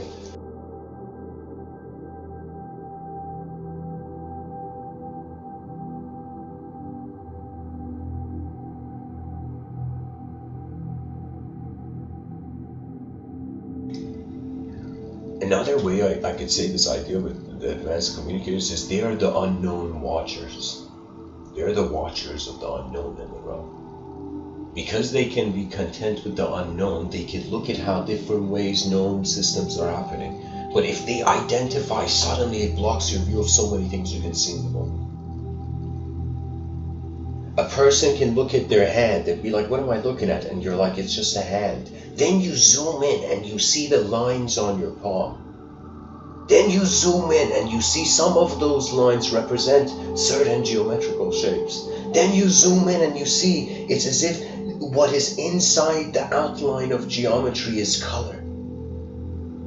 Color and geometry have a sort of fractal relationship as like a mind and soul. As a body and mind. That means geometry is holding color.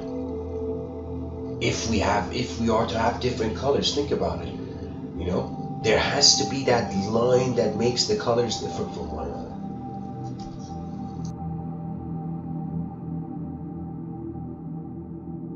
Even though beyond the before the prism, it was just one light all the colors.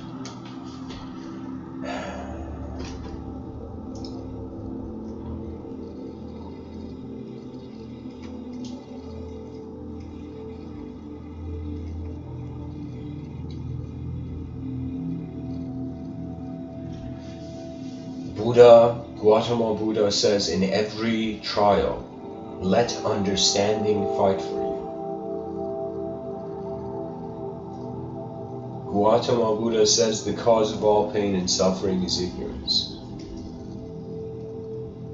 Thich Nhat Hanh says, if you touch one thing with deep awareness, you touch everything. That means at the edge of the individual reality is the edge of the individual, is the edge of the collective truth. That means what I mean is that when at some point in history it's going to happen where we're going to dehumanize, right? Now people in their inner realms, they dehumanize. It's like, yeah, you know, I'm like, you know, in so many ways you can paint pictures of what the archetypal sculpture is. The archetype-based sculpture is, but really the unknown viewer is, that's, I don't know what to say, that's the most important mystery to pull and see where the string leads.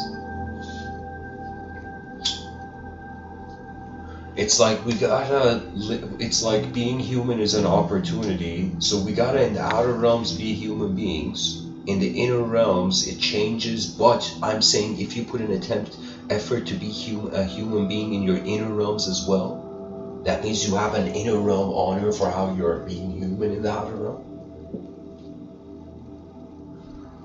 Then I would say smooth karmic piloting. That means it's like technically, it's when I say smooth pilot karmicing, that means the karma that touches no self.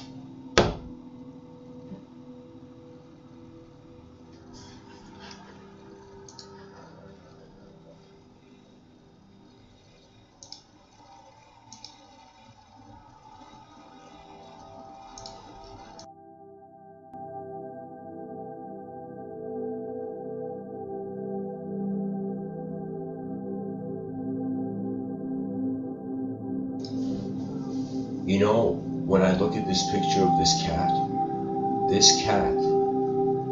is the perfect metaphor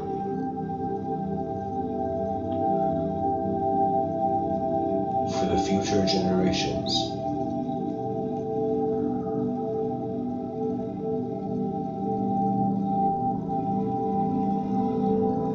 Once you accept what you are, the only thing left is to stare at the beyond. Acceptance of self, world, and universal event.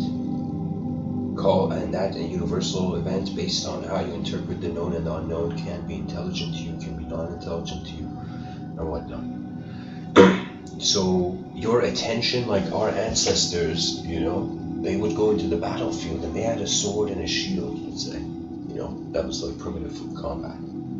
So they had a sword and shield. Now, in this modern time, right?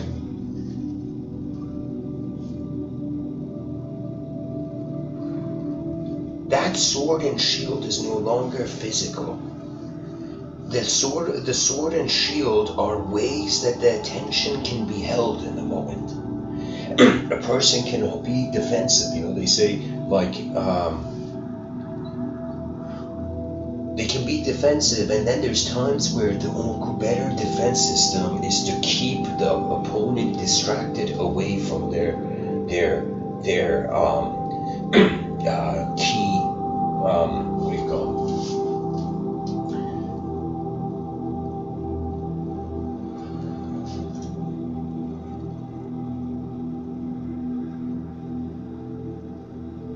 Sun Tzu in The Art of War says, I mean, this isn't bad. Okay, here, I'll say it this way. The sword, the ability to express in the realm. The shield, the ability to receive. Rationalism in a human world is a shield. It shields you when you go into moments and you first look at it before having any emotion on the situation and look at what's going on. Once the outer realms have been scanned, then the inner realm can feel comfortable, you know. And I'm saying this is just a model on one human being in the universe and countless stars talking. Keep that in mind. You know, I am just reporting to. I'm just a hunter-gatherer of the inner realms, reporting to the global tribe. That's kind of like how I feel. But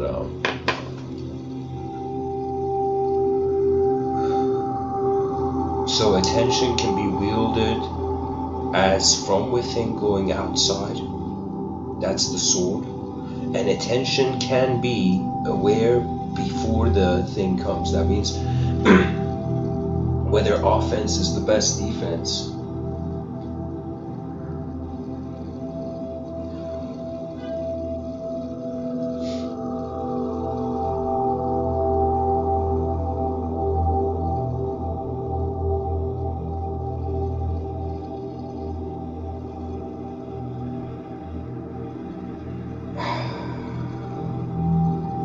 All of it centers around the observer and the observed. And once this is watched in an unknown way or witnessed by the unknown, that's it for knowledge, ideological knowledge. After that point, the being is noticed experientially a different way that life can happen, rather than an ideological, pre-planned, happy to go world, happy to die in war. You see, reality is unknown. It's as if like the battlefield has a voice in our psyche. It's like the outer realms, the ecosystem.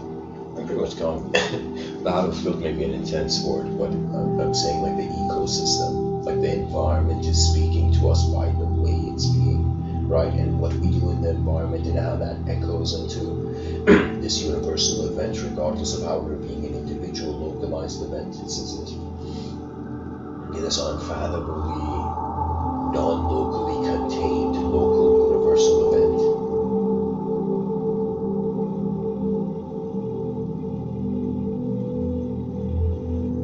The species is playing with language. There's so much to know, I'm telling you. It's gonna be a coolest time, I think, in the next. It's gonna be the rise of. It's gonna be for the first time a giant philosophical revolution of human beings realizing if the unknown is here, it cannot be enough to just know. So what that means is it's like we suddenly realize as if we just teleported here. What the species knows has been just self-simulation. Now, to know about how the world is simulated maybe requires, and I'm not saying maybe, but it definitely requires noticing the inseparability of individual selfhood and collective world, cosmic entity. That means, are you the cosmos or are you the idea of you? And based on that choice and experiential comfort with that choice, the world goes forth.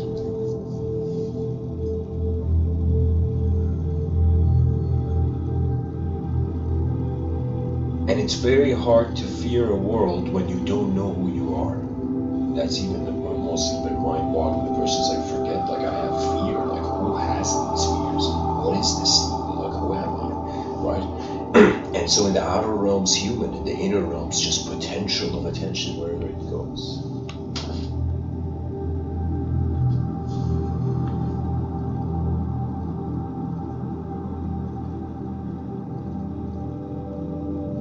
The era of advanced communication is where from square illusions we're moving on to cubic truths. It's when beings are awakening to their multidimensionalism.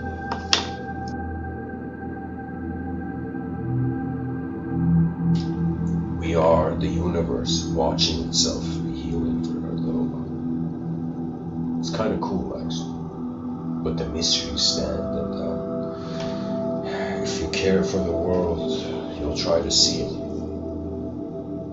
Anyways, guys, thanks for listening. I hope this episode was helpful. What did I write in the subtitle? Self is attention, yup. That's where we find ourselves. Where is the world? We find it in our attention. The attention is, it's like animate intelligence in motion through elemental position.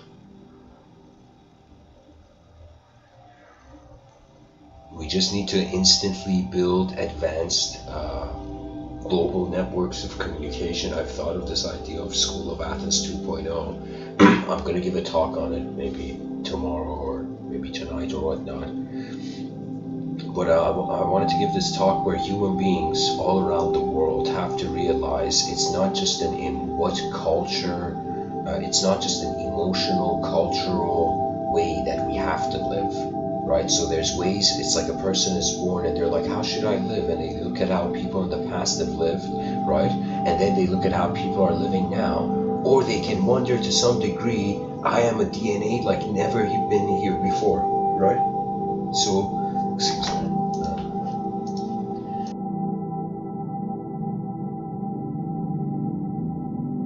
So when you walk in novelty, you are free. It's as if you are here to live the life of your eyes beyond.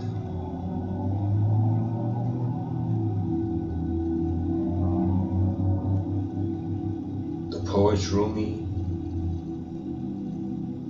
says, out beyond ideas of right doing and wrong doing, there's a place.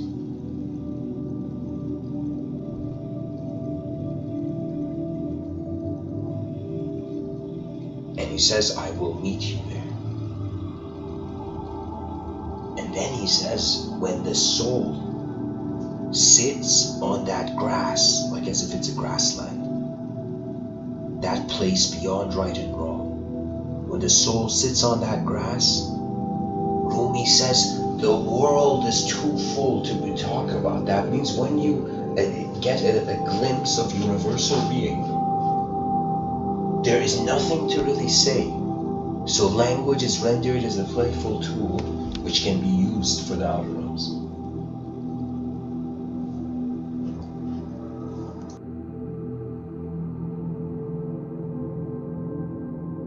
We feel it's a noun doing a verb, but it's a verb being a noun. And in that statement has been the grand illusion of how knowledge is echoed till now.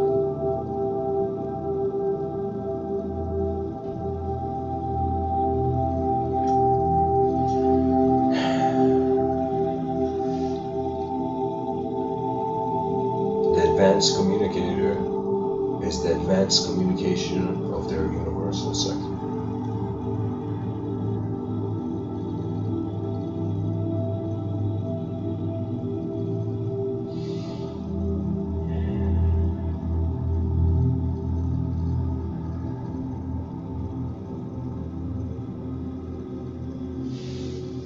I hope this talk was helpful. Namaste.